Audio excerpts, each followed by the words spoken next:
Straw Hut Media. Hey movie lovers, welcome to another episode of Release Date Rewind, a podcast that celebrates milestone anniversaries of movies. I'm your host, Mark J. Parker, a film fan and filmmaker, and thank you for listening to this podcast, which is part of the Straw Hut Media Network and the You Run Podcast Network, or watching this on YouTube. You may be able to tell that I'm not in my usual recording space that I've been in for years, and that's because I'm living in a new place right now, a different place. Life throws twists at us, much like this movie we're about to discuss does very well. So you're forced to adjust and change and make moves, and I'm in a temporary configuration right now until I get more set up in my new place with some time. So thanks for sticking with me because we got fun things to chat about and fun people to chat with. Today, everybody, we are celebrating an iconic movie that came out 25 years ago in March 2000, and it made us cautious of every move we made. Death does not take no for an answer in Final Destination, a film that is so memorable and kicked off such a successful franchise full of very memorable deaths. How about that trailer for the new one coming out next month, Bloodlines? 178 million views in 24 hours, which makes it the second most popular horror trailer ever.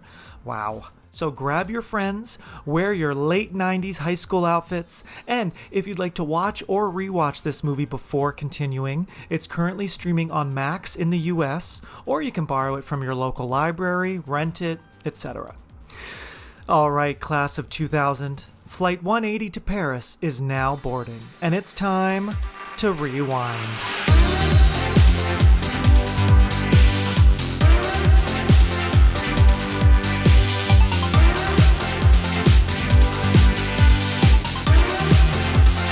I am so excited to be talking about this super fun franchise with a super fun friend of mine, writer, film lover, horror lover. He's been on the show before, everybody, a few years ago. It's already been close to, I think, 2 years ago, I think it was, for The Crush. He is back to talk Final Destination. He's got a book coming out about this great franchise. Everybody, welcome back, Padraic Maroney. Hello, my friend. Welcome back. Hello. Thank you for having me, Mark. I appreciate Oh my gosh. This is a no-brainer. I was like, okay, maybe Padraic's gonna do something on his podcast about the movies. I'm sure he will. He probably won't want to come to mine. But then I threw it out there and I was like, hey, do you want to come on? You're like, yes. I was like, yes. So, I mean, you're the expert. Any chance I get to talk with you, Oh I will jump at it. That is so sweet. Well, luckily we just saw each other in person finally, which was so fun. That dinner was so great at Monster Vegan in Philly, where I grew up, where Patrick lives. I love that place. And that's a special place for you because you're going to have your book launch party there, right? Yeah. I mean, having a horror themed restaurant, it was a no brainer for me. As soon as I started looking at places to have the book party, I told my friend, we have to go have dinner here. I've heard great things. Let's check it out. Mm-hmm. We had dinner one time and then I was sold and instantly started blowing up their DMs being like, let me come here and have a party, please. Oh, I love that. And I love, they seem to like a lot of your stuff. I followed them. So you probably follow each other, which is great when other businesses actually like you back and, it's not so one-sided, right? Great restaurant. And also just so perfect that it's there's fun old horror movies playing on the screen. It's fun colors. It's right in Center City, Philly, right? In a great part of town. And it's Monster Vegan. So I think was everything vegan? I think so, right? Yeah, everything's vegan, and they have the drinks that are named after movies, and the tiki glasses. There's a Scream one, and some of the other ones are really cool old monster movies. So it is such a good, fun vibe, and they're great. Yeah, really great. And I'm so happy you're having your party there. So you got to fill us all in. Your new book, Escaping Death, the Unauthorized Story Behind the Final Destination Movies, comes out when? April 16th. It is almost here. Only 30 days, 29 days after the 25th anniversary of the first film. So it's perfect timing, of course. And how long have you been writing the book now? So, and also it comes out 1 month before the new movie comes out. Of course. So yes. We timed that. Perfect timing Um, for real. Like anniversary and the new one. Perfect. It's like Final Destination spring for you. Um, exactly. because you of So course had your Scream book, which we've talked about, which is amazing. And that came out. How long ago was that book out? 2022? no, that actually came out August 2021. So we did 2021. that before the 25th anniversary, Yep. for So that, before the fifth movie yep. and everything. And I think Yeah. I need to just, I have a niche now for 25th anniversary Love it. books. Love it. Do it. Yeah, keep it going, right?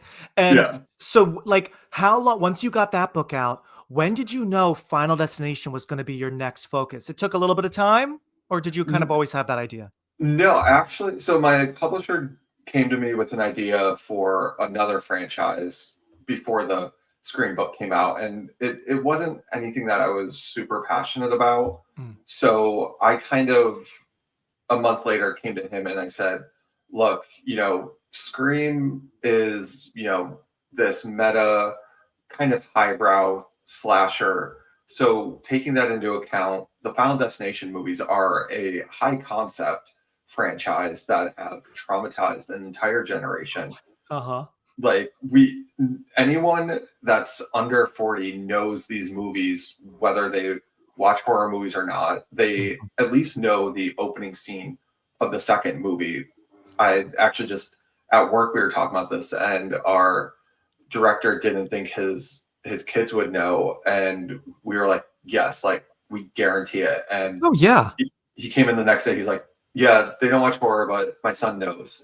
So Even if you haven't seen the full movies, you have seen clips. You mhm, know there's a the plane, there's memes. there's a highway, the roller. I mean, you know the openings, at least of those first three. I feel like the later ones might get a little blurry for some people, but those first few, iconic, right? Exactly. Like if nothing else, at least the first two, the plane Yeah. crash and the highway scene, everyone knows those. Especially the log truck. And I love that that is, speaking of, that is like the main focus of your book cover. I love the design. Everybody, if you're not following Patrick on Instagram, you gotta. I'll put it in the show notes. But I love the design. So who came up with that? Did you, because it focuses on mostly the opening of two with the logs, but there's a little bit of, all the openings in the background here and there on the back of the book.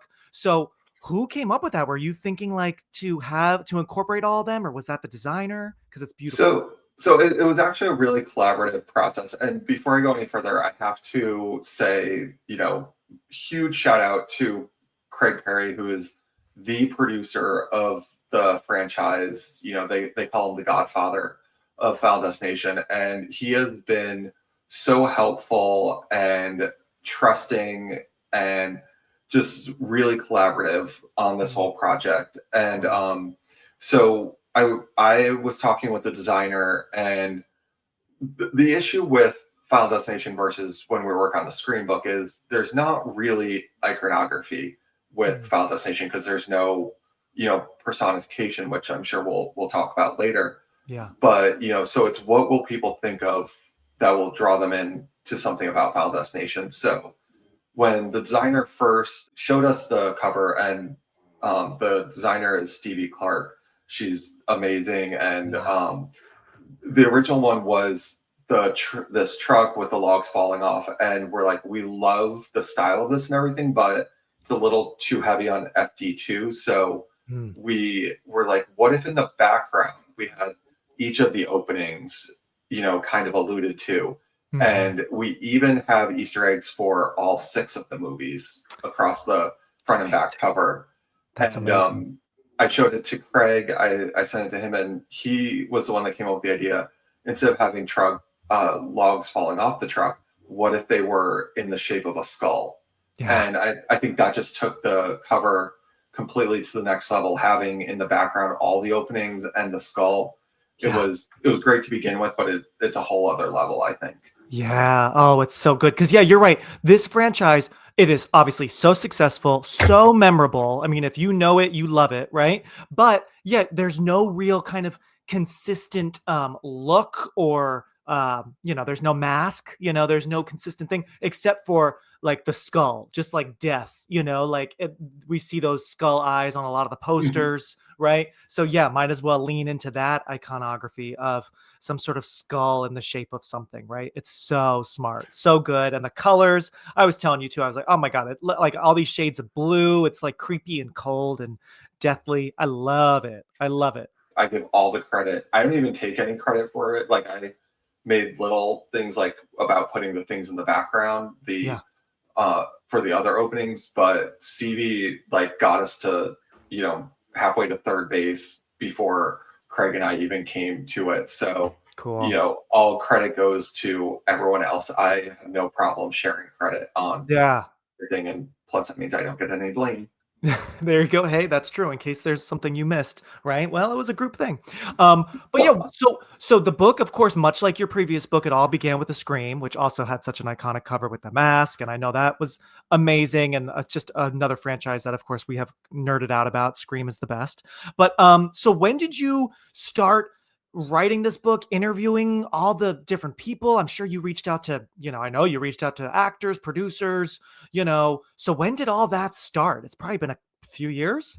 so the conversation I had with my publisher was in October of 2021, and I started in earnest in January 2022. And over the next 2.5 years, I interviewed 50 people from the So cool. franchise, actors, producers.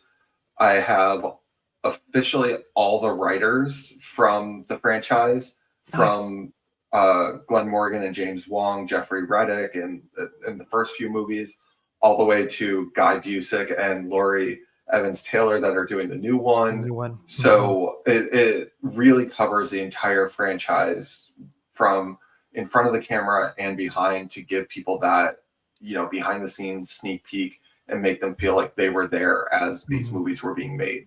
Yeah, that's amazing. And how cool, because I mean, writers are, of course, very important with any film. I mean, they get it started, right? But especially such clever, fun, twisted movies like this. That's really cool that you have all of them, involved in the book. That is really cool because some of these ideas, I mean, some of these deaths. I mean, I think who came up with that, and it's these writers, right? That is so It, cool. it, it is, and the funny thing is, they're all so different, from Morgan and Wong to Eric Bress and J. Mackie Gruber to Guy Busick and Laurie Evans Taylor. They're all so different, and I Mhm. think that's also what's really cool about this franchise is that they have these distinct points of view that are helping to shape it with Craig and his producing partner Sheila, who's been with the franchise since basically the beginning, also, Right. that are guiding the ship. But then they have these different points of view, but it Mhm. doesn't feel like it's just random, like some franchises, Friday the 13th.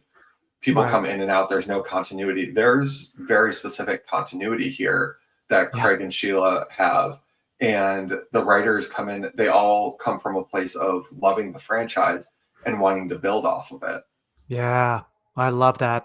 And that is so key because yeah, so many franchises we see, the rights become available, a new company takes it. There might be some producers that stick around, but it might just really be a name only, So it's nice Mhm. to have consistent hands-on producers, much like Scream and a few other franchises that they're strong because someone's still guiding it from the start. I'm excited for the new one. Have you seen the new one? I haven't seen it yet. That was the funny thing, working on the book and talking to Guy and Laurie and Craig and Sheila and Tony Todd. It Mhm. was, how do I talk? How do I interview you, and what are you allowed to say? And also, like, not ruining the movie for myself, because that's been something with both books. I'm okay with knowing certain things, but you don't want the entire movie to be ruined because you come from these and want to make these movies because you're a fan. So you want to still be able to have that enjoyment of what it is. And I know little things here and there that they were allowed to share. And because the Okay. book is coming out so close Yeah. to when the movie is, there are teases in the book about it. But yeah, I know just enough, but I won't be ruined. That's great. Okay, good. Yeah, because I mean, these movies, the biggest part of the fun is not knowing. We'll be right back.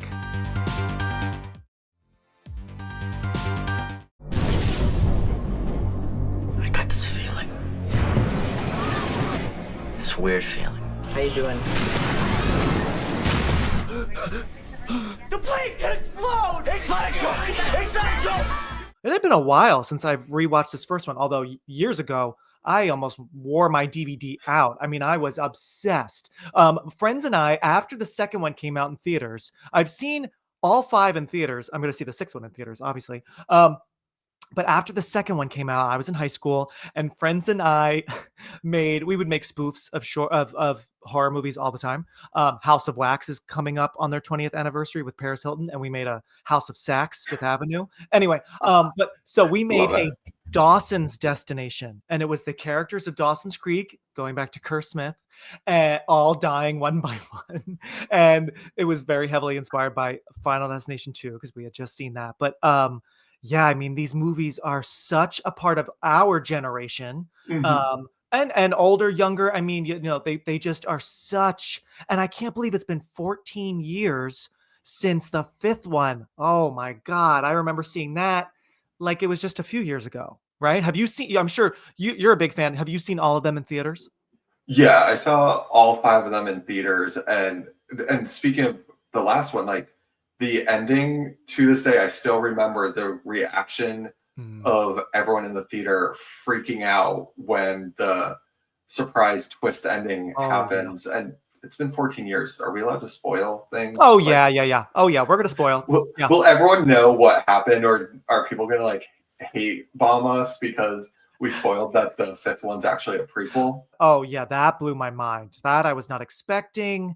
I mean, and that's the beauty, even with the first movie, like you think it's going to be that thing, but actually, it's something else and something else. And then it's another, it's coming, but you just don't, it's so clever. Right. And then a big twist on top of all the twists with that one. I think the fifth one is so good. How would you rank them? The way I kind of look at it is for most franchises I like, the first one always has to go first because that was the one that had the, the new concept. Kicked it all off. Yeah. Right? Mm-hmm. So I actually probably would go 1, 2, and 5 are like this for me. Because 5, I also really like the twist that if you kill someone, you get their time length that they have left. Oh, right. Okay. So I thought that was a really clever and fun twist on top of that and what that does in the third act.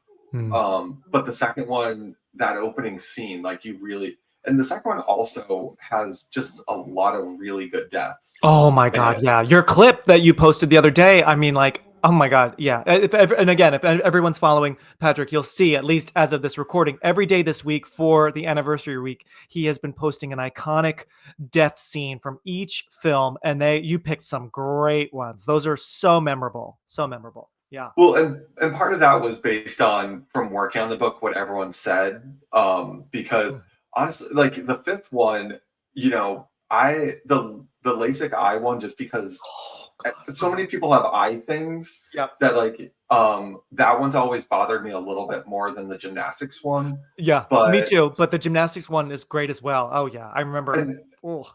Everyone, when I was talking on the book, like that was the one that really stuck out for them. And like you said, it's a great scene. I just have eye things, so like personally, that. And I almost feel like there was even one of the maybe alternate posters of the fifth one showed, I forget that actress's name, but showed her like screaming and you know what I mean? I feel like we saw that picture of her often in the marketing, so that's pretty iconic. Yeah. The trailer for the fifth one was mostly the LASIK scene with Jacqueline McInnes Wood. I think I said her name correctly. That was a lot of the trailer was that scene. Right. Kind of like with the sixth one, how the teaser is the tattoo shop. Which, I like that on TikTok. It became a thing about removing your septum piercings because they saw the trailer. It's because that's the thing. Like these movies you see them, and then like it stays with you. So you pick up these new superstitions, and Mm-hmm. Mm-hmm. I know for me, after seeing the first movie, I always leave the tags on my bag until Yeah. I travel. And How funny. actually, it was at Christmas. I was waiting. I think it was when I was going to London. The woman that was working the line, she like took it off before I got to the counter. And I was like, ma'am, do you know Oh, what you just did? And I'm like, I have this superstition from this movie, and you just, if anything happens, this is on you, which is right. probably like the worst thing this holidays. That like, but I but know, because in the yeah, beginning, I forgot mom just rips that right off, and the camera so like rude. lingers, and we know like, oh, something's starting, right? Yeah. Mhm. Mhm. Have you developed any from things you've seen in the Oh, movies? from this movie? Well, definitely some eye stuff. I mean, I think I already had the eye stuff, but this movie, this franchise ruined it because 5 and even 2 with the guy with the nipple ring, and you think like, oh, Mm, something's gonna pull that out, much like what we see in the trailer for 6. Which, by the way, Patrick, I saw that on the big screen before seeing Heart Eyes, which Heart Eyes was a lot of fun. I really liked it, yeah. but I was with some friends, and oh, they hadn't seen it. I had seen most of it online. Um, Oh my god, the screams in the theater on a when we went on like a Tuesday night. Oh my gosh, it was so fun. It was so fun. So that's what's these movies. Some movies I don't want to see in the theater because people are just going to be too crazy. But these are the movies to see in the theater. You know what I Yeah. mean? But yeah, even in 2 with that guy, with like the ladder, I think goes into his Mhm. eye. Even in this first film, I still am. I mean, every death is so good, but I am still so freaked out by Todd's death and his wet feet. And like, I don't know what you like. It's bringing back my like fear of like, when you're in the shower in the tub, like, don't slip. You never know what might happen. So lots of creepy superstitions for sure. We say that the hour of death cannot be forecast. But death could arrive this same afternoon. And like you were saying, the beginning of the second movie, that log truck, I think everyone, whether you've seen FD2 or just a clip or a picture, that is spooky because one chain can come undone and that's coming right for your head, right? Yeah, and not to spoil the magic of the movie, but I didn't realize until I was working on the book, those logs weren't real. Oh, interesting. Okay, that It's makes one sense. of It was Okay, one of the only things in that opening scene that was CGI. so that was But CGI. Wow, really well done. yeah, they because what happened is while they were waiting to film that in the days leading up to it, the trees were on the truck and they kind of melded together because of the sap and it being Mhm. out in the sun. Okay. So when it came time to try to blow them, nothing That's just happened. yeah, that's so funny. Wow. Oh my god, that So must have been such a headache. because it Interesting. looks so realistic, and that is, just kudos to the special Mhm, effects department and Joseph Bauer. Like mhm. all this time, I thought it was literally they just dropped a log, using movie magic, to like just holding it off camera, let it bounce, and Yeah. no, it was CGI. Amazing. I had no idea. See, this podcast is educational. This is why you gotta get the book. It'll be available everywhere: Amazon, Target. Sweet. So you can order it at your independent bookshops. I know a lot of people aren't shopping at Target and Amazon, so like Mm, at Barnes and Noble, you'll be able to order it. great. It'll be anywhere that you get books, you can order it. It'll be Nice. available. This is going to be coming right up on when the movie's released, so it's a little bit more condensed. So Yeah. it does feel very different, and Mm. with that, my stress levels are just a little bit more elevated. So I believe it. I know, and that's why thank you so much for being here. And literally, everybody, this recording on this beautiful Saturday is right in the middle of Patrick doing like a proof read of the book. So I mean, he is all book all day. So I thank you for being here, and it's all so cool and exciting and impressive. And yeah, We get thrown off the plane all because Brownie has a bad dream. I saw it. The plane, it's gonna blow up. It's gonna blow up. Because of you, I'm still alive. let's rewind to March 17th, St. Patrick's Day, 2000, 25 years ago, when this original film, Final Destination, came out in theaters in the US. So I'm going to set the scene for you, Patrick, and I want you to tell me what you think and how this brings us back, okay? On the music side, Say My Name by Destiny's Child was number one. It was the number one single. Oh my God. Bye Bye Bye from NSYNC was climbing the charts. Show Me the Meaning of Being Lonely from the Backstreet Boys was in the top 10, as was And That's the Way It Is from Celine Dion. That's the way it is. They were in the top 10. I feel like that is such a time capsule. When you hear all those songs, how does it make you feel? So the one thing I have to, and I'm checking is, was Say My Name by Destiny's Child before or after Bugaboo? Because That Bugaboo is my jam. Bugaboo, oh, so good. Bugaboo, it first was, I believe, Pay My Bills, Bills, Bugaboo, then Say My Name, I believe. I Okay. think it might have all been on the same album, but those were Yeah. like the singles one at a time. So Say My Name was a little later. Because Bugaboo it's amazing because they name drop so many things that were big at that time. Like MCI, like, is that even a phone company anymore? But it's amazing. You're right. Oh, I love that song so much. so good. Yeah. What a Yeah, blast and from the past. it also feels weird that No Strings Attached is 25 years old Right? It too. Like, just turned, yeah, 25. It's yeah, gonna be May. Yeah. That's we're old. That is old now for sure. I I know. mean, We when that are. was coming out in 2000, 25 years prior was 1975. Oh, what the heck? Right? Like that's freaky to think of it that way, you know? So, And I'm out. Bye. right? I know. It's like, and thank you everyone for listening. That's all we have for today. We have to go to the, senior citizen home. But so Yeah. that's what was happening on the Shady music Pines. side. Shady. That's what was happening on the music front, everybody, back in March 2000. On the movie side, these were the other popular films.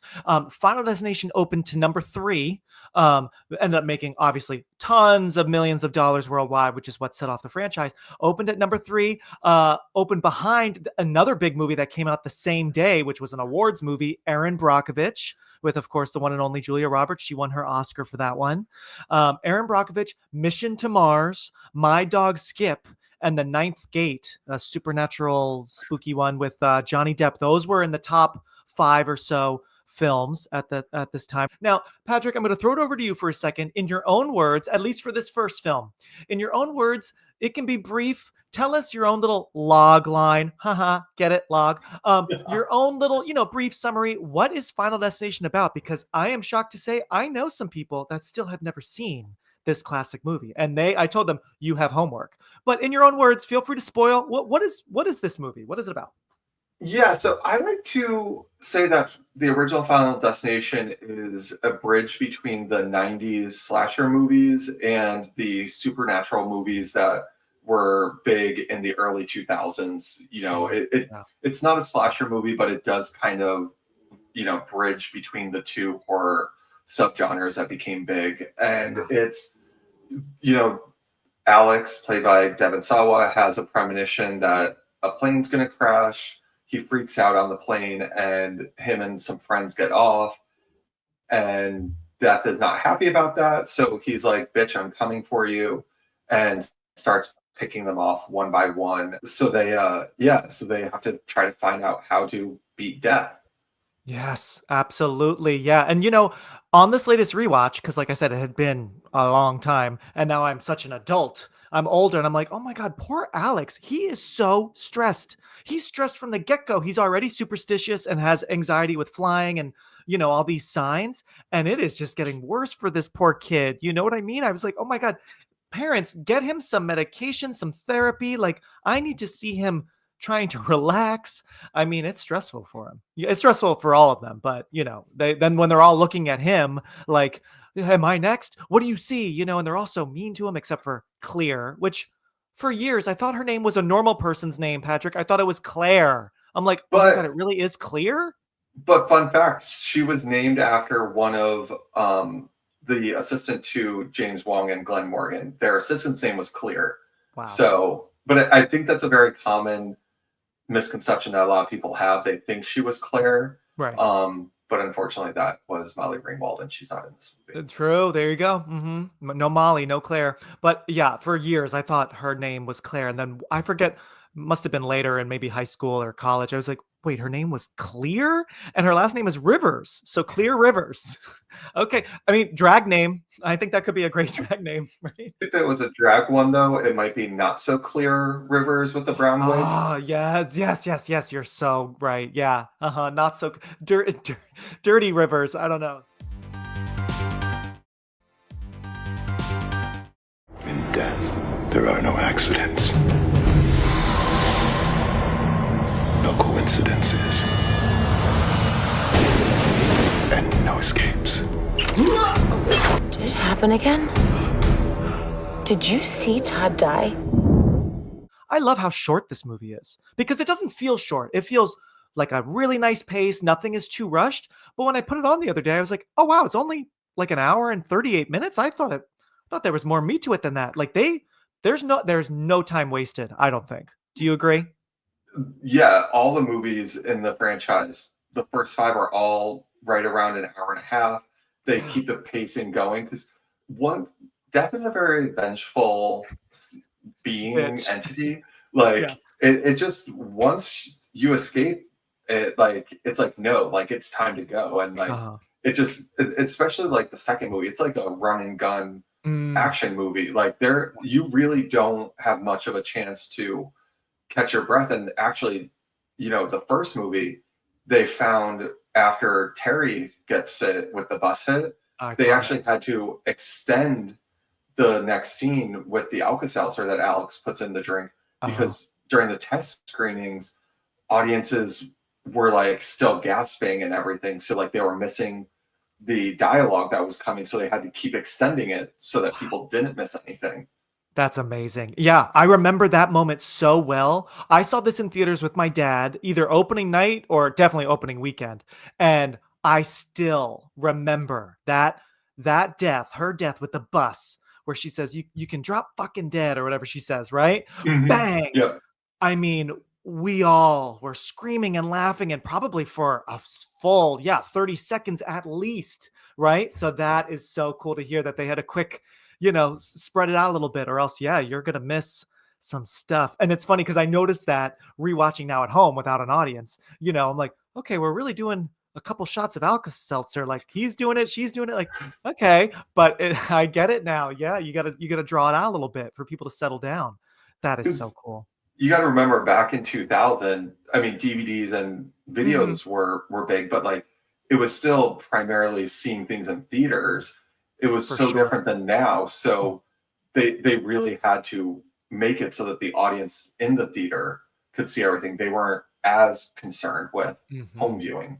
Yeah, that's so smart. Absolutely. And I have to say, everybody, if you're watching on YouTube, Padraic behind him is a great Final Destination poster. And it's funny, I can see the actor playing Todd is in your poster. He was swapped out for Sean William Scott, a more famous face, especially he had just done American Pie, So it's funny to see the difference because, Sean William Scott really doesn't have much to do. He is definitely like out of the group of, well, they're not really friends, but out of the survivors, he's probably got the smallest role. I know Terry's not in it a ton, but she almost feels like she has a little bit more to do than Billy, So, but it makes sense to swap him out for, to put him in there after the success that he was having as Stifler. And plus, I will always, everybody, Sean William Scott is like one of my like top 5 crushes of all time. He is just beautiful, and it's funny to see him kind of play like a nerdy, how would you describe him? Like everyone's kind of got their like, Breakfast Club style like archetypes,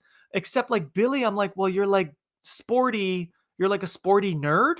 Like no one really likes him, but he's like a sort of a jock, right? So he was originally written to be like this overweight, nerdy character, but then Craig Perry, he also produced the American Pie movies too. Okay. So he knew from seeing Sean William Scott as Stifler was like, this guy's going to be huge. Yeah. Let's bring him over here. And it's perfect because Stifler and Billy are two completely polar opposites of each other. So, and when they were filming this, American Pie hadn't come out yet. So, it was like they didn't know if he was going to be as big as he did. They just knew like he was really getting the reaction.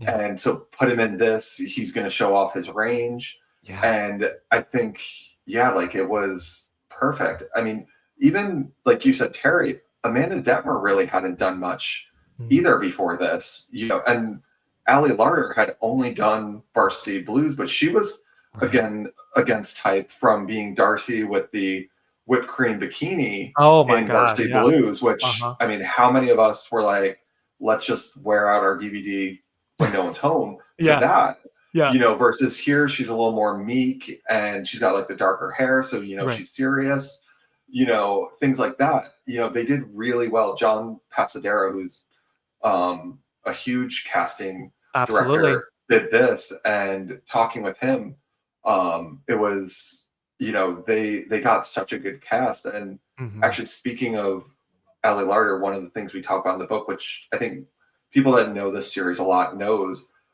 Jessica Biel was actually cast in her role. Oh, I don't think I knew that. That's interesting. That makes perfect sense. Totally. But what, did Jessica get busy on something else? What was she doing? Seventh Heaven? No. So she was on Seventh Heaven at that point, but it was because she actually wasn't 18. And because so much of the movie films at night and the restrictions that are on actors that are minors, she would have had to have gotten emancipated. And from what I understand, her parents weren't really into that. So they had to go with someone who was over 18, and they had cast her and everything. And then this came up and they were like, sorry, like it just wouldn't have worked. Interesting. That is so interesting. Okay, I didn't know this, and now you got my gears going. And I'll say something. I mean, I love this movie. I love this cast, but Ali is so or maybe it's just a character. I don't know. At times I'm just like, wah, wah. Like I even wrote in my notes, like Clear's boring monologue about like dad. And I know that's cruel, but I'm just like, Clear, so mean. All right. And like, I don't know. I'm just also, she's calling Alex baby by the end. I'm like, wait a minute. Have you guys haven't even like kissed. Like you're okay. Relax, Clear. You know, like, so I'm just like, man, but Jessica Biel, Clear is like, sort of like, you know, I don't want to say goth, but she's alone. Like, is Jessica Biel too pretty and wholesome to kind of have this, you know, sculpture, edge, book reader, quiet, like, you know what I mean? Like maybe Ali is a better fit. I don't know. Yeah, I don't know that Jessica Biel. I'm sure she would have done well in the role and done it, you know, just as well. But I don't know that she has the little bit of edge that Ali Larter has and brought to it. Yeah. I mean, you know, I don't know that I would call her wholesome because she got kicked off of Seventh Heaven for that photo shoot. Yeah. So, you know, she does have, you know, different sides to her, but I think Ali Larter was, you know, I think she really owned that role. And the with her saying baby, I think that's it goes to the original ending of the movie where her and Alex had sex and she's pregnant and everything. That's so right. I think, oh my gosh, that's right. I forgot I read that years ago. I think on one of the special features of the DVD, if I remember correctly, I think they talked about that. Yeah, she's pregnant at the end. Whoa, you just unlocked a core memory. Oh my gosh. Okay, continue. Yeah, so what happens? Yeah, so the original ending was a more philosophical ending. It was when her and Alex are on the beach before Billy dies, they have sex. And then before the end, she finds out she's pregnant. And then the ending plays into the only way to beat death is through new life. And so it ends with her having the baby. She names it Alex because also Devon Sawa died in the original ending. Right. And it was her and Carter who lived, and people didn't really like that. So they went back and shot the ending that is on the movie. And Alex lives and Carter dies. Wow, everybody. Now I am totally popping in that DVD because it must be a deleted scene or something. Yes, that is bringing me back. I forgot about the baby. You know, that isn't a bad ending, but because the movie is so fun and the ending that we get in the final cut is so fun in Paris, and who's next? You know, like it's so good. So who's next? They wanted like a you know, everyone to really have fun and like riot in the theater, and that ending's a little more like you said, a little more philosophical, a little more The sentimental. thinker. Yeah. But they could always bring that into a future sequel somehow. That's interesting. Yeah, that to end death's design, you have to bring new life. That's interesting. Yeah. Well, they actually did bring it into the sequel in the second one In the because second one? Kimberly dies. Yeah, because Oh, Kimberly dies and is resuscitated, and that's right. kind of how she gets. Technically, she's out of the loop in Mm, canon a little bit because like she died and came back. They thought right. it was the pregnant Isabella, who was the van driver, Right. who was played by Justina Machado, who has become big now, Yeah, yeah. Uh-huh. or more well known. Mhm. But they thought that was the way to stop it. But they did, so they did revisit that in the second movie. Right. And yeah, another quick thing I wanted to say, I love that I completely agree that this movie, like you said, bridged the sort of transition from 90s cool slick slashers to now this new wave of like interesting, creepy, supernatural, with the ring, and there's a lot of, Asian, supernatural stuff that was about to, start really taking over. And even with the poster, like, because as you look at the posters for this franchise, the first two, have like that kind of Scream like lineup, the V, especially the first one with the heads. The second one, I remember they're all like kind of standing, but then three, we see them on the roller coaster, iconic, but Mhm, like there's no kind of Scream formation. By then, mhm. we're really good, changing it up. So it's fun to also see just the change in marketing for these kinds of movies throughout the course of the franchise, to the point Yeah, where the last few posters, including Bloodlines, there might be another one. It might just be a teaser poster. It's strictly like just the skull and like a hint of like one or two deaths. Like there's no faces, there's no eyes. So it is interesting. I wonder if they'll bring back some faces for more, of the print marketing for this new one, because I love the yeah. original poster. I love the movie poster for this one. You know? Well, especially for this one, the ventricular, where like as you walk Yeah. by it, they turn into skulls. Yes, So brilliant. Oh, love it. And yeah. that's what I loved about having the shiny DVD case. I remember also kind of had that too. Yeah. So cool. Mhm. So cool. What if Todd was just the first of us? Final Destination was written by a few different guys, right? Jeffrey Reddick, James Wong, and Glenn Morgan, right? Jeffrey Reddick got the idea after reading a story about a woman who was on vacation and her mom called her and said, "Don't take the flight tomorrow." Her mom had a bad feeling, right? Oh, I feel like I'm telling a scary story. This is fun. And so her mom is like kind of freaking out about this flight tomorrow. And so her daughter, this woman, switched flights, follows her mom's kind of premonition, and the plane she was originally supposed to be on crashed. And so Jeffrey Reddick, and basically, if I remember correctly, all three of these writers, producers, they were producers on the X Files, right, Patrick? Jeffrey Reddick wasn't. Oh, he Glenn wasn't. Morgan Okay, and James Wong, they knew each other from high school and amazing. became friends and writing partners. But I think what you're alluding to is Jeffrey Reddick originally wrote the script for Final Destination as a spec script for the X Files. Right, which is The so now funny it because never. that's been going around on social, as you have seen as well, I'm sure, and like everyone's sending it to me. I'm like, yes, I know. It's great. Thank you everybody Yeah, for sending me that fun fact. But yes, okay, so yeah, he had written it as a spec script for like an episode of X Files, right? mhm, Yeah. yeah.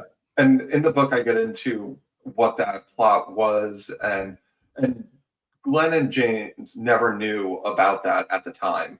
They didn't know about it being a spec script or anything till Okay. years later. Oh, that's so interesting. Wow. Okay. Because, yeah, they were very involved in the X Files for years, of course. That's interesting. They didn't know until later. Yeah. So smart to turn it into its own separate thing, because that could have been a really cool special X Files episode. But I mean, as we know, there's so much mileage to get out of it. And so that is really cool. And then, of course, he turned it into a feature film script, his first script, which is really cool. And this was the director James Wong's directorial debut, which I thought was really impressive. I mean, a movie like this, I mean, all the amazing, complicated set pieces and action. And I mean, I have to say, this is one of the most impressive directorial debuts. I mean, this had to be crazy to do. Did you interview James Wong in the book? Yeah, so I interviewed James Wong and Glenn Morgan. Actually, the three of them were some of the very first ones I did. Good. So that was a really good, I think, foundation to have the Yep. people who really built the franchise as the initial interviews. And that actually James Wong, he had done episodes of The X-Files because he got nominated for an Emmy for an episode. But this was his first movie, and he said like he wasn't quite as relaxed as he is now on sets making this one, so that's like the one thing that he remembers from this is it not being as relaxing for him, and he was a little more uptight. I believe it. I would be too, for sure. You got, your hands are full with all this cool stuff to make look really good. And it looks so good. I mean, 25 years later, this movie rocks. I would not change many things at all. I think it is like a pretty much near perfect fun thrill ride. It looks so good. All the edits, the great shots. I mean, yeah, we'll get into some of our favorite moments in a minute. What if it was our time? What if we were not meant to get off that plane? What if there is a design, then it's not finished?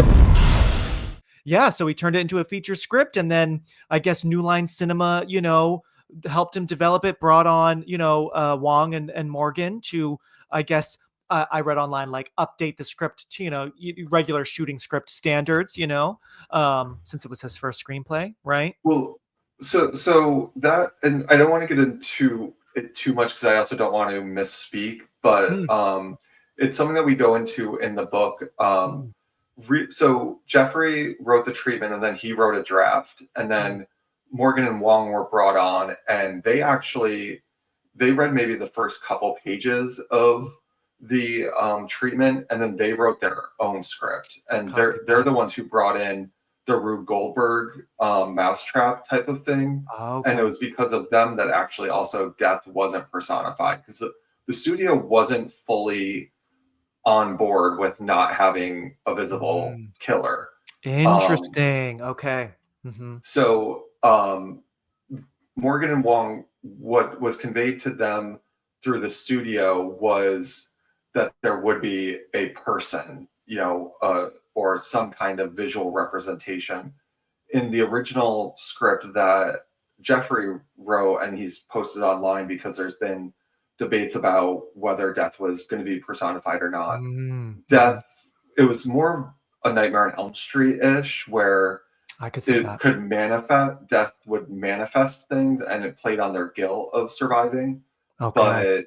But Wong and Morgan really brought in the Rube Goldberg and really got the studio on board with having it just be an entity or a presence that you can't see. That's cool. Okay. That's really interesting. Yeah. I mean, yeah, we really don't see any personification. There's no like, skulls or Grim Reapers, that'd be interesting. I assume they probably wanted, like the Grim Reaper to appear or something, which could have been cool. But then we're kind of getting into a little like R.L. Stine, which I love, but it starts to get a little fun and not like so ominous and like anything can happen.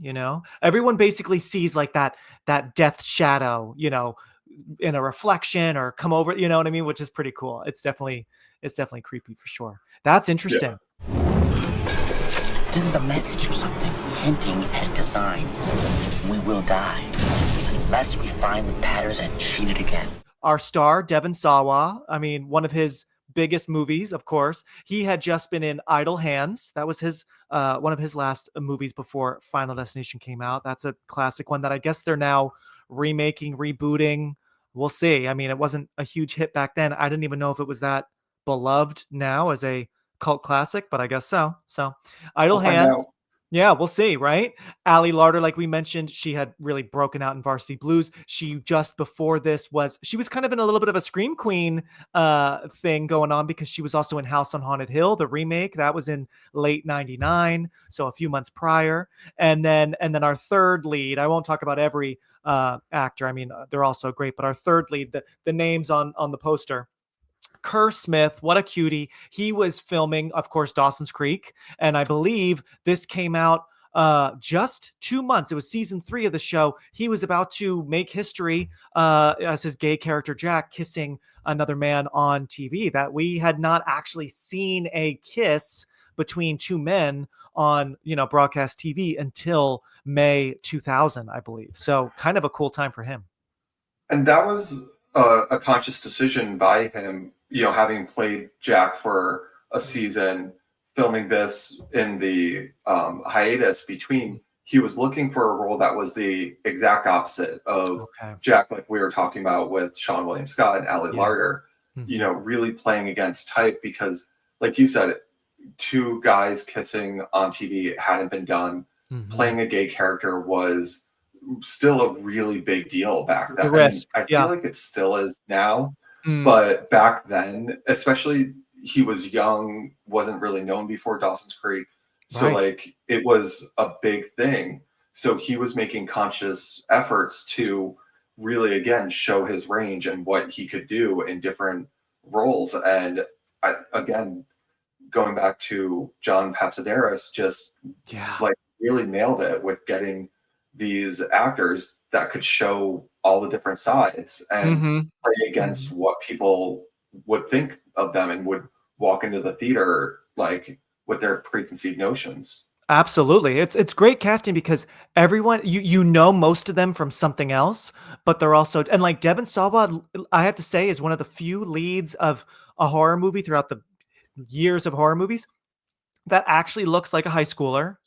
He's cute, but he's not that cute. He's like very normal looking. He looks young, and then, you're bringing people in from Dawson's Creek, from American Pie, from, Varsity Blues, like great packaging of this cast for sure. And I mean, Kerr feels so different from his role on Dawson's Creek. It feels like a different person. And I feel like he got, more like jockey buff. He's so good. You hate him. Like he is such a jerk in this movie and he does it so well. I know Death is the villain, but he's kind of like the human villain who just will not give anyone a fucking break. Right. Yeah. Really great cast. Really good. And then we even I have to just give a shout out to Kristen Cloak. Right.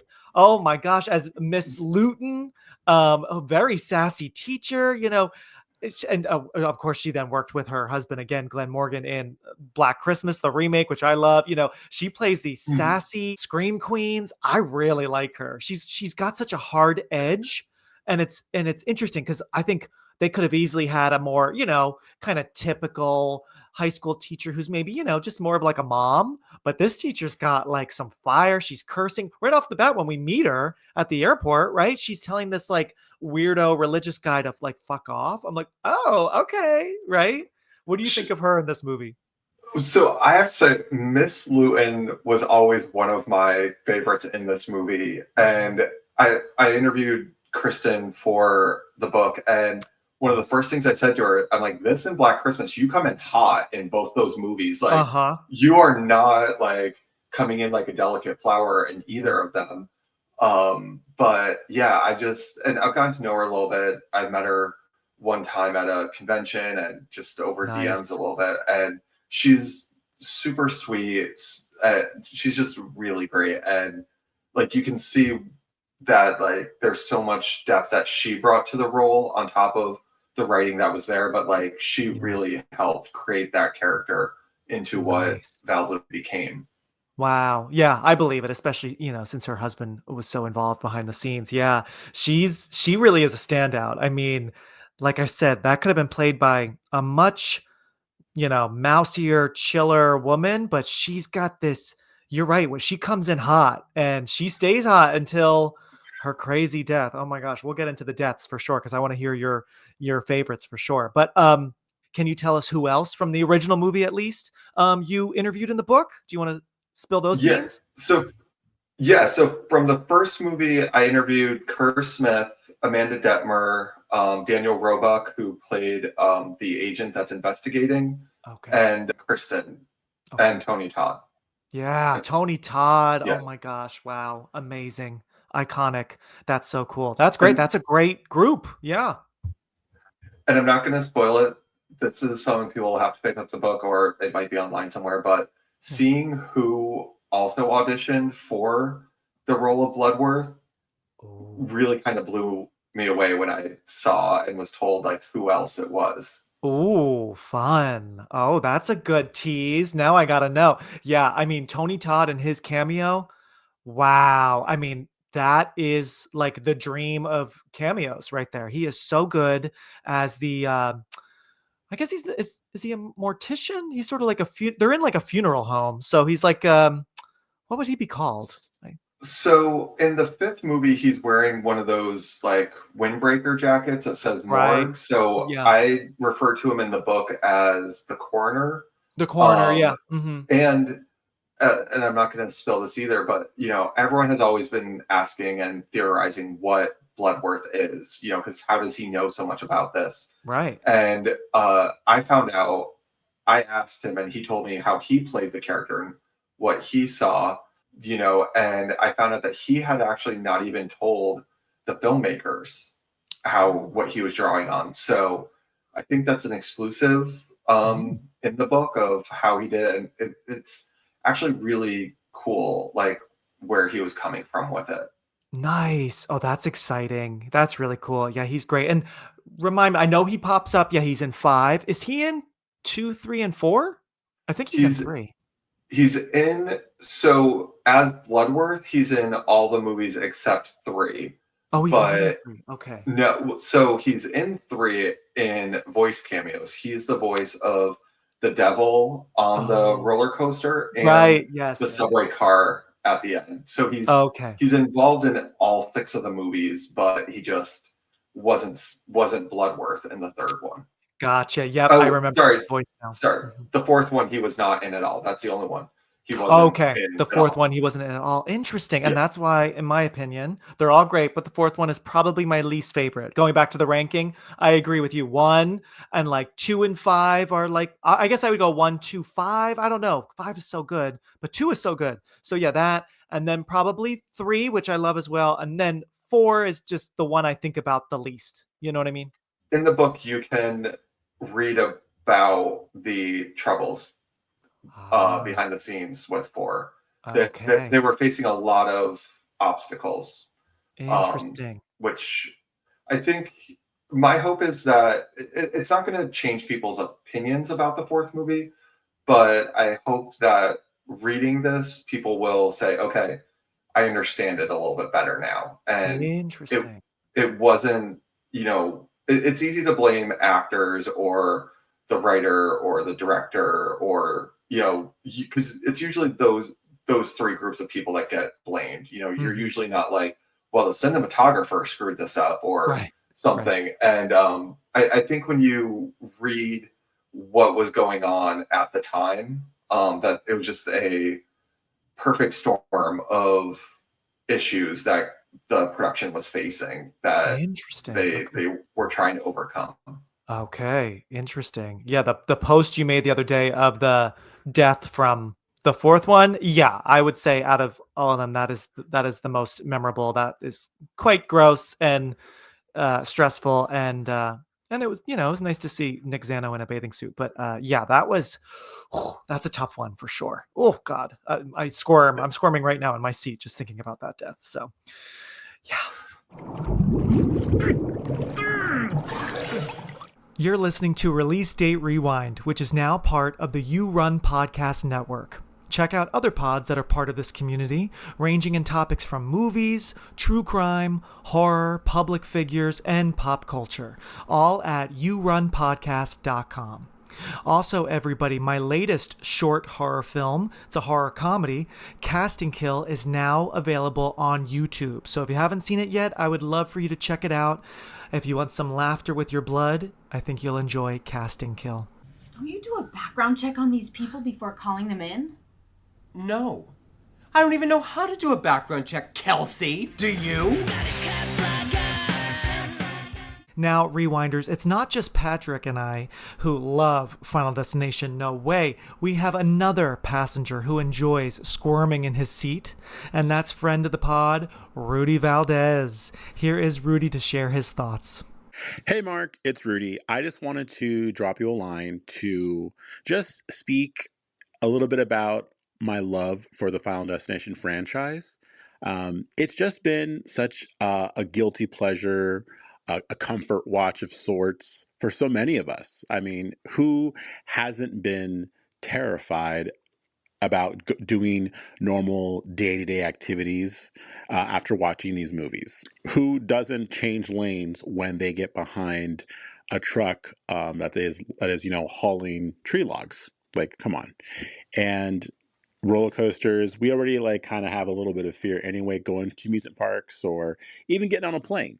These movies really found a way to scare us into being more aware of these things that are around us. And I'm looking so forward to the new movie. It's been a long time since the last one, and I'm just excited to get back into the theater and see other people's reactions once again, because I saw some of the other movies in theaters a long time ago, and it's just going to be an exciting time. And the first one really set the ball rolling. Devon Sawa is such a great actor, and he did so well with the movie.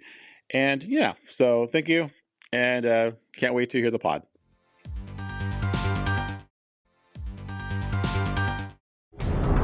What are you, God now?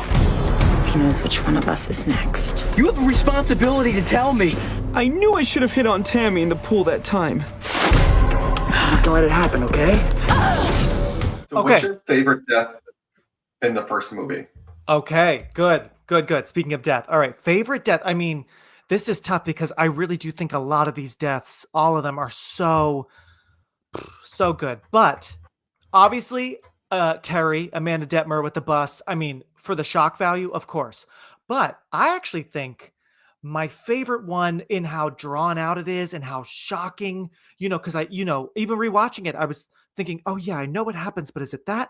I think going back to Kristen Cloak, Miss Luton, I think her death is really interesting and kind of like iconic Final Destination, where it's like, you think it's going to be this, like the mug in her hand or something, or it's going to be, an explosion in the computer. Like it just, the poor lady just, things kept happening to her. You know what I mean? That computer blowing up and the glass in her neck, the blood slipping, and then, oh my God, the knife. Oh my God. And then the chair, like making the knife go. Oh, so yeah, I think I just have to give it up for that one.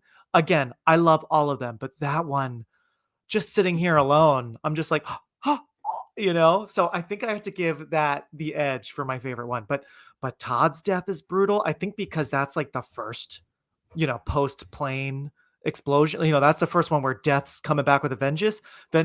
His red eyes, that one's hard to watch.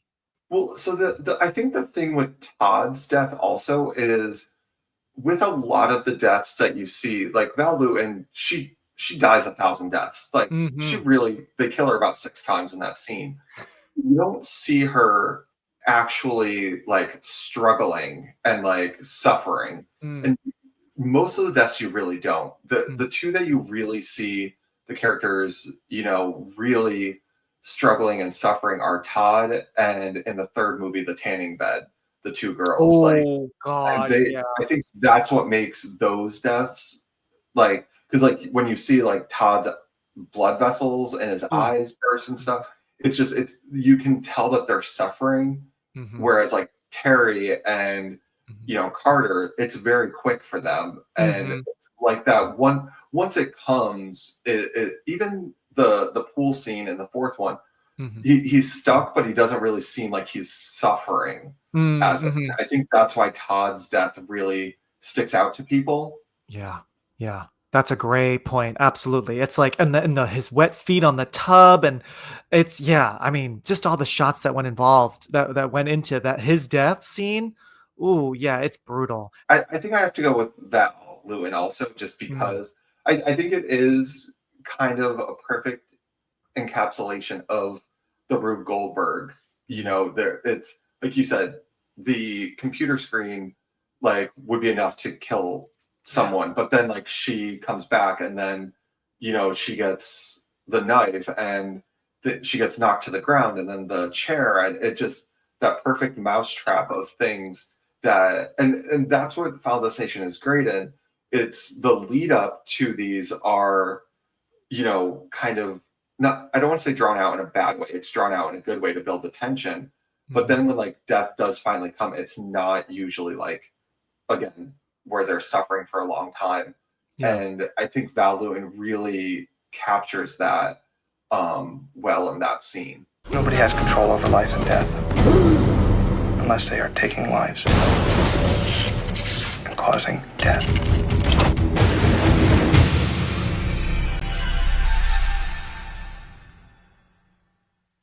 Now, can you promise me that no one else is going to die?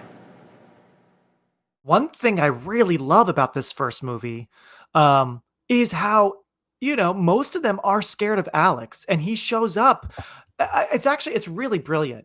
He knows what's going on. So he goes to their houses, and I can understand why the cops and some of these survivors are so suspicious of him. Cause it's like, even like Val Lewin, before she dies, she's looking out the window, she's on the phone packing up her house, and she sees Alex outside. So I do love that very smart angle that it's like, no one trusts this kid. Like, he might be setting them all up, and I totally understand why the cops are like super suspicious, but he's also there because he knows who's next. So he's trying to figure out what can he do, and going into her house and touching the knife. And there's that added great kind of, I don't even want to call it a B plot, but just the plot of he's sort of accidentally always putting himself in the spotlight as the main suspect.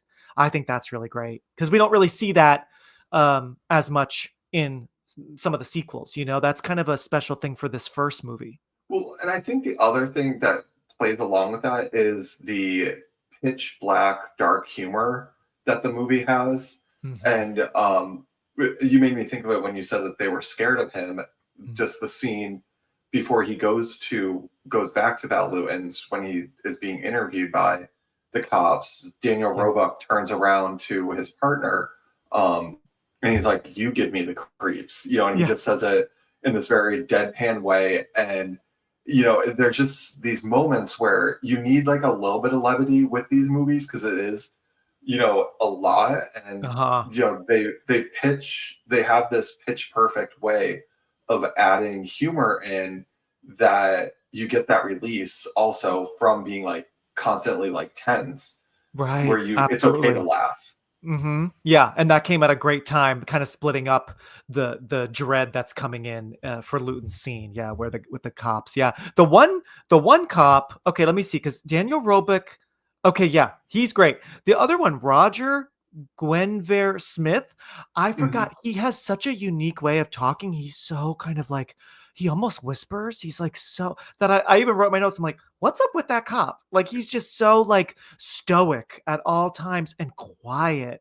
I guess maybe that's part of the kind of banter between them. That's like the fun that Daniel Roebuck is a little bit more, normal, a little louder. And then you got this kind of creepy cop. I just had to like mention that. I'm like, he creeps me out, Well, I think he's kind of listening, and like he says when they're interviewing Alex, not like he almost kind of believes it.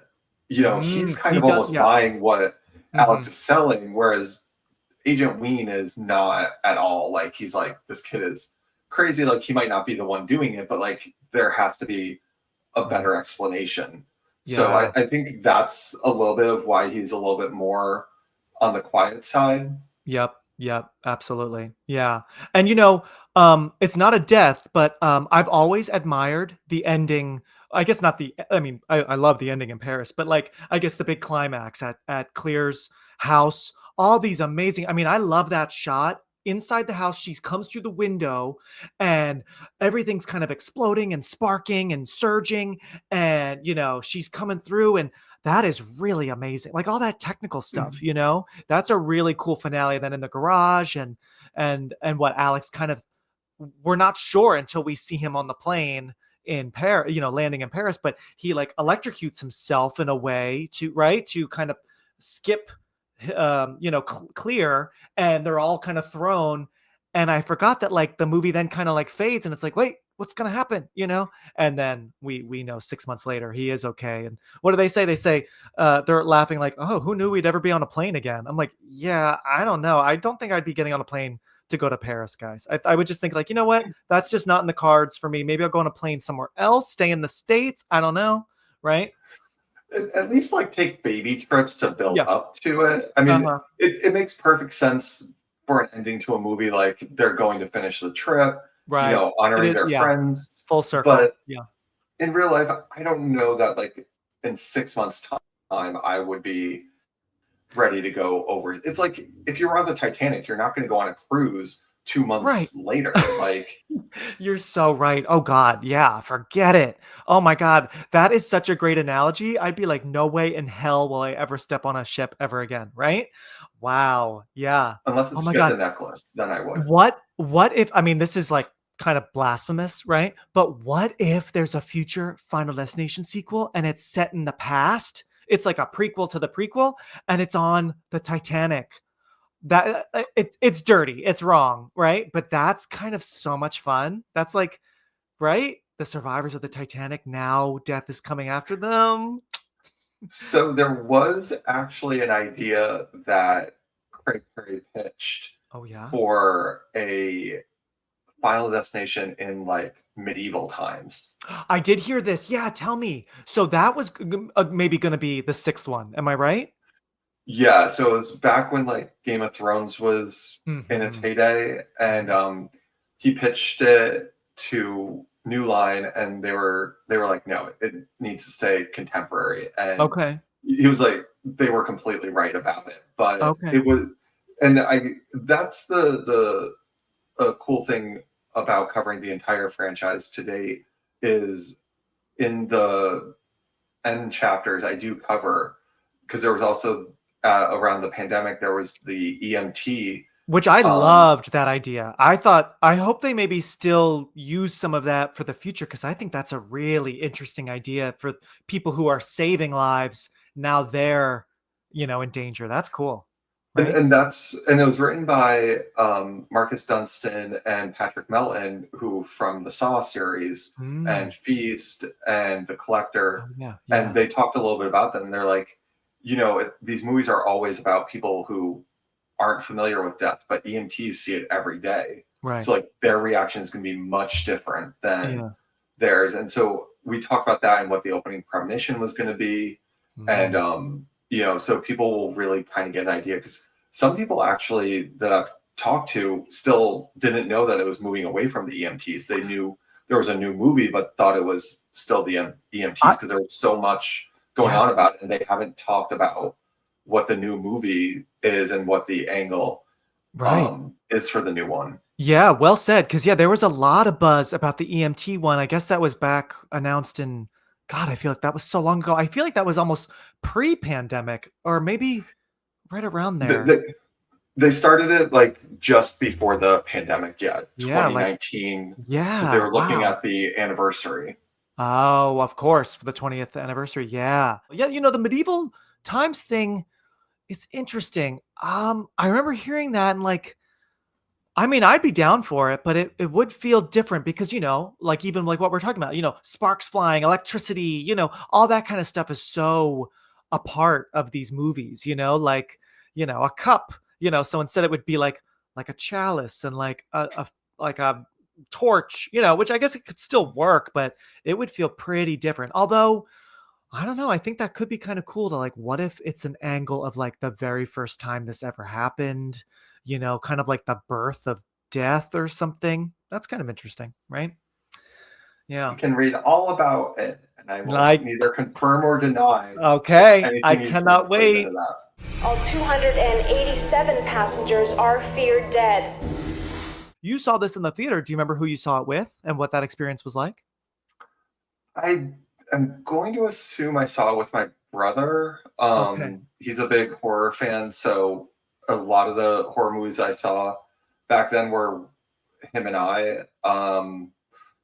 But I don't honestly remember exactly. Yeah, yeah. But you remember I, that crowd was going wild, huh? During some I of was those big too moments? transfixed on what was on screen, not who was next to me. Yes, So uh-huh. hopefully it wasn't a date. Oh, yeah, sorry. Oh, yeah, hopefully not. Jeez. They're gonna be like, excuse me. No, that's awesome. I love it. Yeah, I've seen, okay, let me think real quick. Yeah, the first one I saw with my dad. Second one I saw with my friend Kit, who's been on the show. Shout out Kit. And I think our friend Lauren, who we don't don't speak to anymore, but Lauren in high school. And then third one, I want to say actually, it was in college by then. And I think we got to go to like an advanced screening. I don't know how, but it was in Philly. So how funny. This is also perfect. Nice. Death is bringing us together that way. We were in, I was at Temple for my freshman year in Philly before moving to New York. And I saw it with my friends Tamara, and maybe Lizzie. And then the fourth one, back to my friend Kit in New York. We did a double feature with Halloween 2 and FD4 in New York City. And then the fifth one with my, he wasn't my husband then, but my boyfriend at the time, Greg, in New York City. And did a double feature with that and Captain America with Chris Evans randomly. So Nice. yeah. So who will I see the new one with? Oh my gosh, we'll see. I have no idea. Maybe a friend, maybe solo. Who knows? We'll see, but I'm excited. I saw a couple of them solo. Oh, did you? Yeah. I mean, yeah, I love going to the movie solo. I Yeah. think that's great. But I just, something about these movies, I feel like you do kind of need to go, I don't know. I need to go with a friend or someone just so I can gasp, with someone else. You know what I mean? I hold back a little. Like I try to kind of stifle it because like I'm alone and I got to like look cool and normal, But with these movies, I just want to like freak out, See, I do the opposite. If I'm alone, then I allow myself to. Okay. Yeah. Like, if I'm with people, I get more self-conscious. Like, if I don't see them doing it, then like I can't. Like, I have to be. I hear you. You have to figure out how and when it's coming back at you. Yeah. Any other moments from FD1 that you wanted to shout out? Yeah, so I think one, I've got two. The first is the water receding after Todd dies. I just think that's a really cool shot, and you don't see that in any other death in the franchise. So yeah, that's interesting. It's unique to that. Even because it's very rare where they allow death to kind of actually play a part, but like you see the cord around his neck tighten during it too. So like death, like they're actually, it's not a person, but like death is really involved with killing Todd. You're right. Yeah. So I think that's a really cool scene. And then even now I still laugh when Alex is at Clear's cabin and he's like, tetanus. Like you're really going for it, Death. You're trying to give me tetanus. I know. I wrote that down too. I'm like, Alex talking to Death. I got this cabin rigged to beat you now. It's like, okay, he's losing it, right? But I would be too. I mean, I think we all would probably be doing the exact same thing. What I was like watching and taking notes.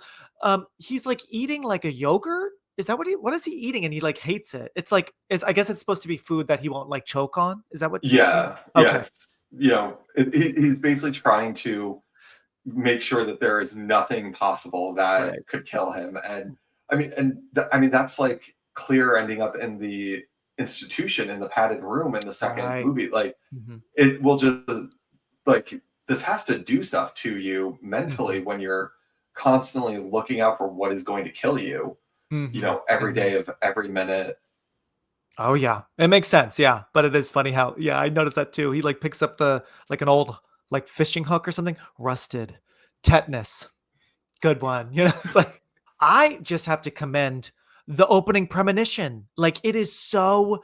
Also, it's a little crazy. I mean, I get it's a movie, but I'm like having just been on a plane. I think right before I saw you, I was going to Aruba, and having been on a plane for hours, and it takes forever to actually get in the air. I'm like, whoa, this movie, we are flying fast. Like they're off the plane. They're like fighting at the gate and the plane's already up in the air. Like it's pretty quick, but I just have to like totally commend all the details, on the plane, like everything from, the man who has special needs, which that adds just another level of like darkness to this, and Brendan Fair from Roswell. I forgot he's even in this in his small role as Todd's brother. He even says, he sees that man, he sees a baby crying. He says something like, God has to be, you'd have to be a fucked up God to take down this plane. Like, like we're going to be fine. Right. Ooh, and like, oh, I love the shot of Val Luton, the teacher, holding out her hand as the wind's blowing because like part of the plane has come off, and that girl, I mean, it's brutal. It's fast. It's unrelenting. I love the shots of, I think it's Billy's like chocolate candy rolling on the floor. Like just that must have taken a few days to really shoot that. And they got so many great angles. And then it ends. In my mind as a kid, I remember it being longer, but it ends on that shot of Alex, his face just burning. Oh, whoa, I just got chills. Like it's dark. Like that is unrelenting, that whole opening sequence. Oh It's yeah, like you again, like I'm sure has kept certain people from ever being on a plane. yeah. I know. And to think of the timing of this was March 2000. So we were, a year and a half from 9/11. So, I mean, you know, we that movie, if they had a different opening and wanted to save a plane for another sequel, I don't think they ever could have done it or waited a long time. You know what I mean?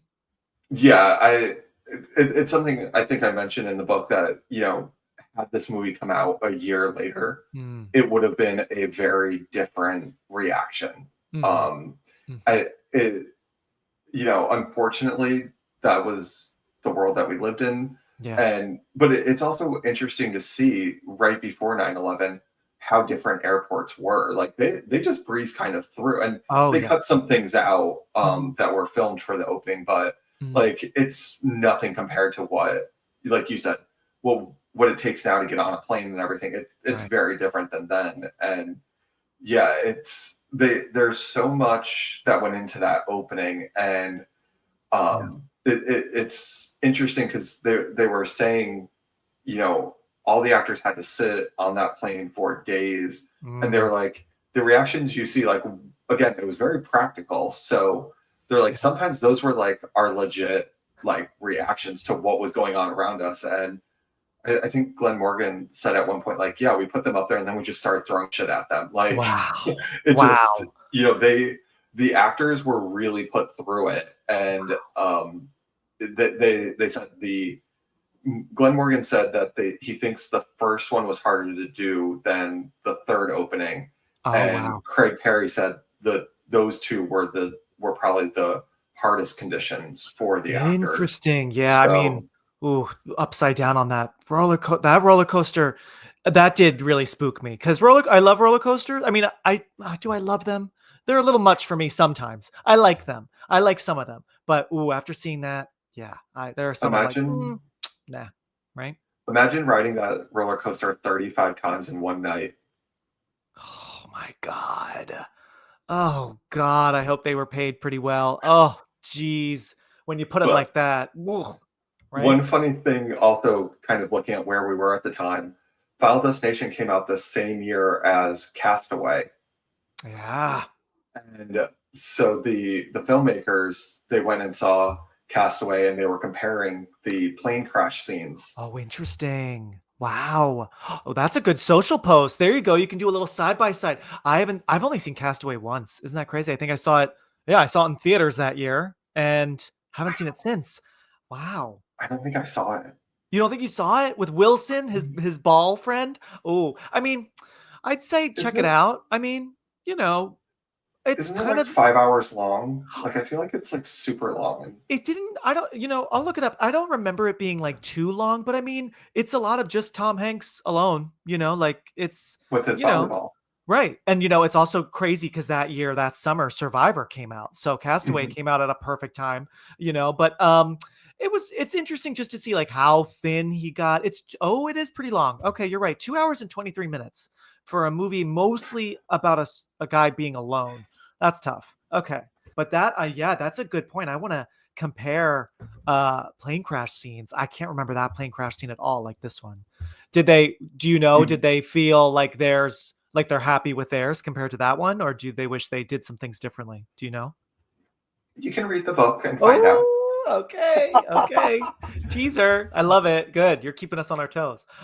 Yeah, so just They want to do very definitively say whether they Oh. did or not. Oh, okay. Oh, okay. We got a yes or no. But yeah, when I think it's Devon Sawa, Alex says like, "I wish you were on that plane," to Carter, and then the glass shatters, and I mean all their reactions. It's just like it had to be so fun making this movie and acting, shocked and and all the blood that splattered on them when Terry gets hit by the bus. Like, again, going back to our girl Kristen Cloak, how she's like, oh, yeah, oh god, that had to be so fun.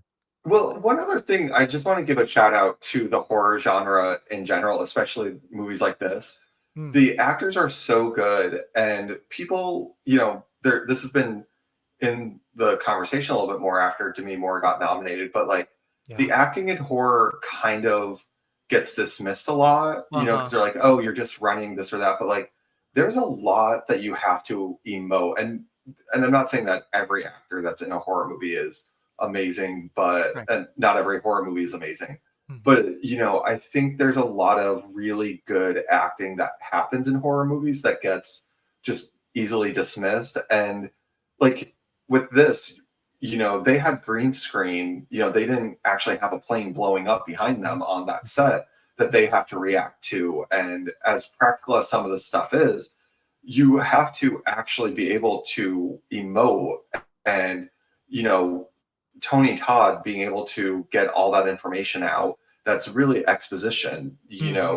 There's a lot more, talent that people are given credit for in horror movies. And I think people really need to kind of move away from that stereotype that there isn't acting abilities required to be in horror movies. There's a lot that it asks of them.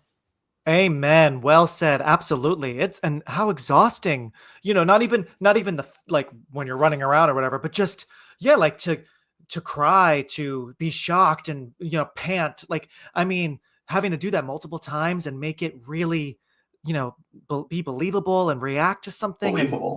Yeah. Right. It's very impressive for sure. Yeah. That's another reason why this cast is really solid. Really good job. And actually, real quick, I just want to say we have to say Tony Todd's line. Not only the very creepy "I'll see you soon," but I wrote it down, and I mean it was meant for us all to laugh. But the Mac Daddy line, he says, "You don't even want to fuck with that Mac Daddy," and then he pulls the thing out of Todd's body. It just is. It always makes me laugh. Like it's just corny enough where it's like, okay, it's supposed to make us laugh, but it's not like, delete this line, you don't want to fuck with that Mac Daddy. Who says Mac Daddy anymore? That is probably one of the more dated things in this movie. Yeah. And I mean, there's some, slurs that, here and there that probably wouldn't be in there, nowadays. But I think, like the Mac Daddy, like you said, again, it's that comedy that they want to give you a release a little bit. Yep. And I think, there might be a thing here or there, but it really truly holds up to this day. And I think also a lot of that is because of how practical they did everything in a lot of these movies. It wasn't a very CGI heavy franchise. They do a lot practical. Yeah. And I think we are the benefactors of that. And we really get to see, a much better film because of that. Yeah, beautifully said, Patrick. I love that. Yeah, absolutely. But yeah, one person I just wanted to talk about their acting. He's good. He's really good. But I realized on this, I always thought the actor playing Todd, his name is, oh gosh. Chad Danella. Yes. I really like him. And he's cute, like in his offbeat way, and I like him. But the way he speaks, he's very like, oh god, he's giving me like Steve from Sex and the City. Like he's got like, he's like, hey kids, you want some drugs? Like just the way he speaks, I'm like, is that really how that actor sounds? Because he's got such a unique voice. And when he says the line early on in the film, Alex, let's go take a shit, and that's because and I mean, he has a good point, but I'm like, who's going to shit next to their friend in the airport bathroom? This is weird, guys. But he's like, the pretty girls that they're obsessed with, like, you don't want it. You're going to be on a plane for 7 hours, all sorts of gas. Like, you don't want to, you got to get that out now. But I don't know. What do you think of Todd's voice? And it's funny, this takes place on Long Island, which I had forgotten about, but he's the only one that has that kind of New York accent. Everyone else just sounds, pretty normal. So what do you think of him?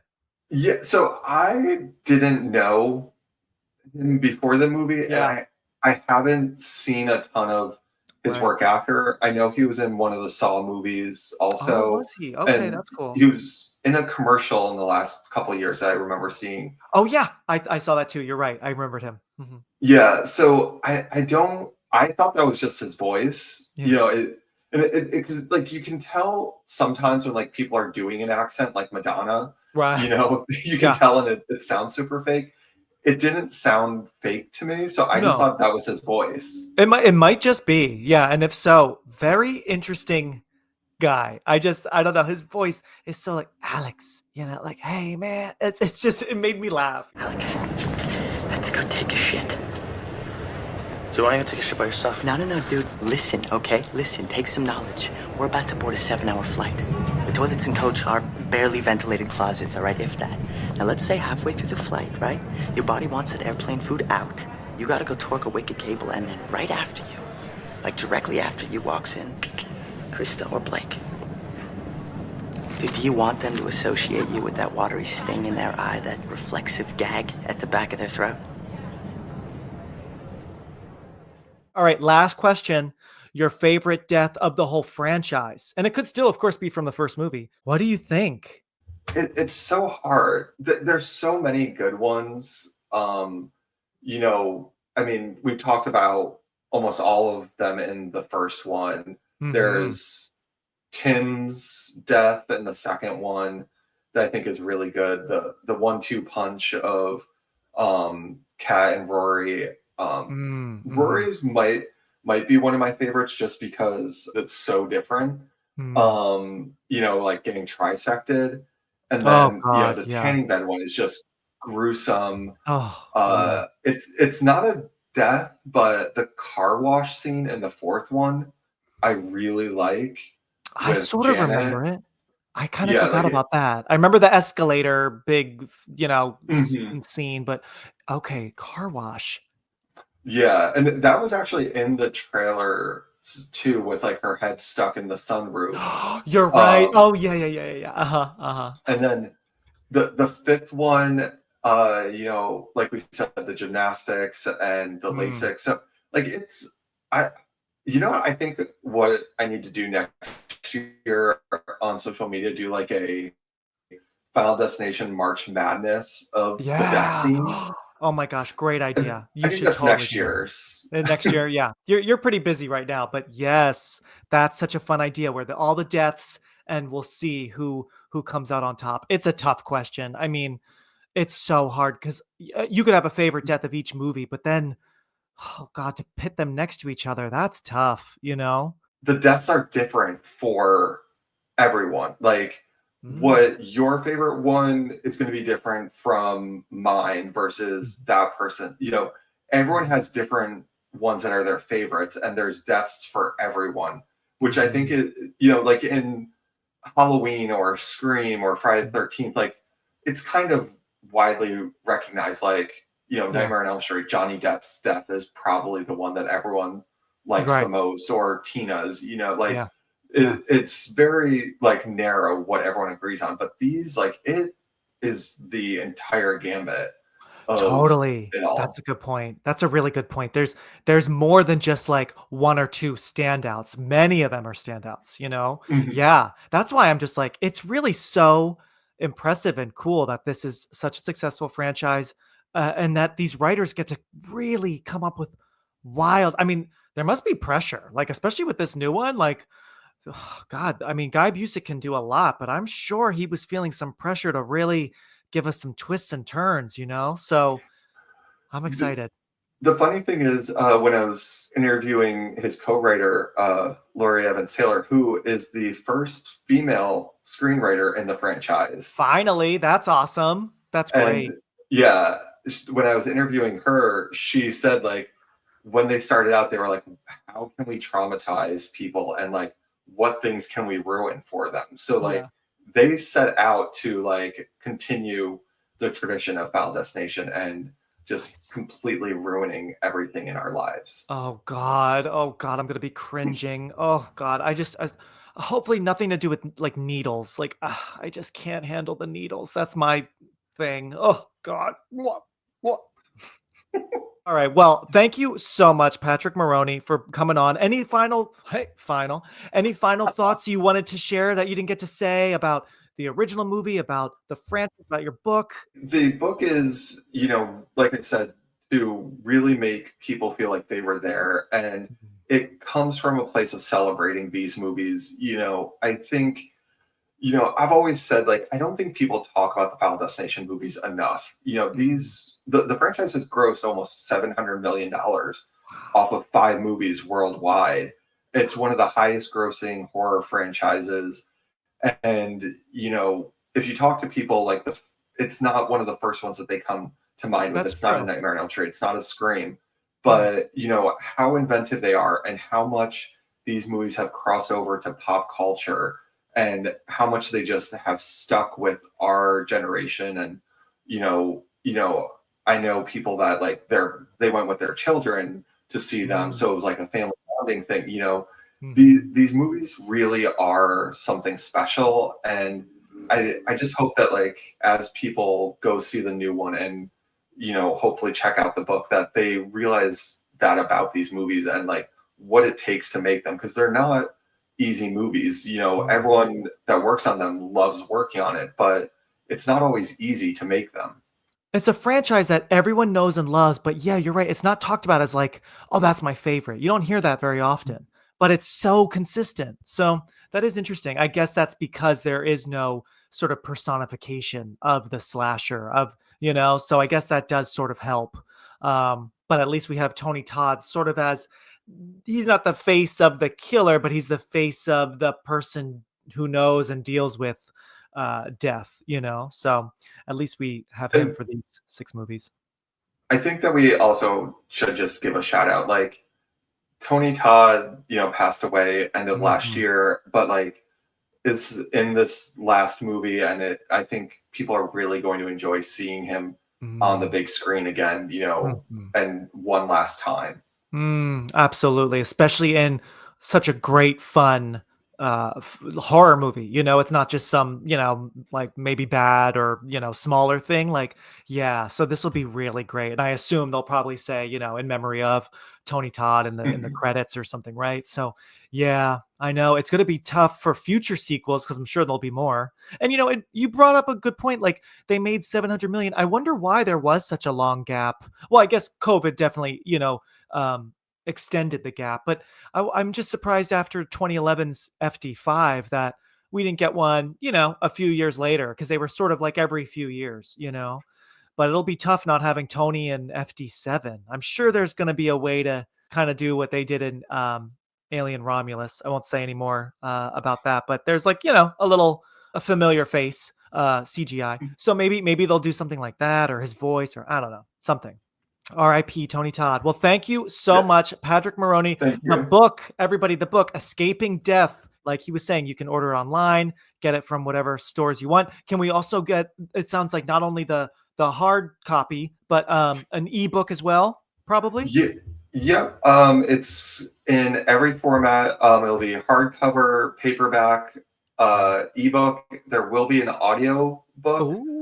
Those will come a little bit after, just because editing and everything. Fun. But with how big audiobooks have become, I didn't want to. Oh my God, leave listeners out. I think that's how I'm gonna listen to it. I would. Who do you? Well, I guess we'll find out who will read it. But that's probably gonna be fun on a long drive to hear all this great trivia and all these interviews. Yes, love the audiobooks. Awesome. So exciting. I'm so happy for you. Second book. Do you want to tell us? Do you know what you're going to do for your third book? You're like, why are you asking me that now when I'm in the middle of proofreading my second? Do you have ideas for your third? So I have the third book already approved. I haven't started on it yet, so I don't want to say anything publicly. I actually have an idea for the fourth book also. Ooh, okay. But it's a little bit like childbirth. You have to, like, forget the pain of making it before that was really weird to refer to making a childbirth. And that's all he wrote on Final Destination. Thank you to my friend, author, podcaster, and horror movie fan, Padraic Maroney, for being a great guest. Get your copy of his new book, Escaping Death, the unauthorized story behind the Final Destination movies, when it's released on April 16th. Death is right around the corner. Ooh. Thank you also to Rudy for your cameo, and thank you, listeners and watchers, for checking out this episode.